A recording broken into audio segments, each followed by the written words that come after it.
Tusen takk, president. Jeg vil starte med å takke saksordfører for redegjørelsen, som egentlig tok i seg de viktigste elementene ved forslaget og hvorfor forslaget er fremmet. Jeg vil også egentlig takke representanten Staalesen for å på en utmerket måte demonstrere hvorfor det er lurt å ha lest forslagene man holder innlegg om, og ikke drive med bare karakteristikker. Dette handler ikke om en rikingamnesti, president. Dette er en sak som handler om at kommunene i dag har en plikt i plan- og bygningsloven til å følge opp tiltak som er ulovlige, uavhengig av hvor gammelt forholdet er, med mindre det regnes å være av mindre betydning.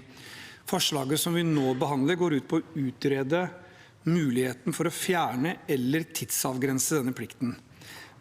Men selv om plikten til å forfølge ulovligheter etter plan- og bygningsloven skulle fjernes, vil det fortsatt være adgang til å forfølge ulovlige tiltak dersom kommunen ønsker dette. Kommunene bruker mye tid og ressurser på å vurdere tiltak som er av mindre betydning. Dette forslaget kan bidra til å frigjøre kapasitet til saker som er av større betydning, eller ikke er veldig gamle.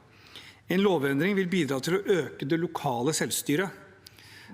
Og der hører jeg også i Staalesens generelle meninger om strandsone, at representanten er litt i konflikt med sin egen statsråd i denne saken også, som har gitt andre typer uttalelser om strandsonen generelt. Selv om det ville kunne være ulik praksis fra kommune til kommune, vil dette være i tråd med prinsippet om at avgjørelser skal tas nærmest mulig folk. Viktige momenter i lovutredningen bør blant annet være prinsipper om likebehandling og forutsigbarhet. Samtidig er det viktig å understreke at det ikke skal lønne seg å ta snarveier eller bryte regelverket. Utgangspunktet må fortsatt være at ulovlige forhold bør kunne kreves rettet eller revet for den saks skyld, og at det ikke skal være amnesti bare fordi at det tar lang tid før ulovligheter oppdages. Det er også viktig at en eventuell endring av plikten til å forfølge ulovligheter ikke blir et insentiv for å gjøre noe i skjul.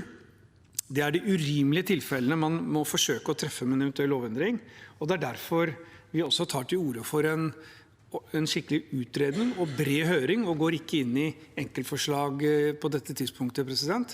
Og det synes jeg ville vært en fordel om Stortinget kunne vært med på, men det blir ikke flertall for saken. Men jeg tar dette opp partiets forslag.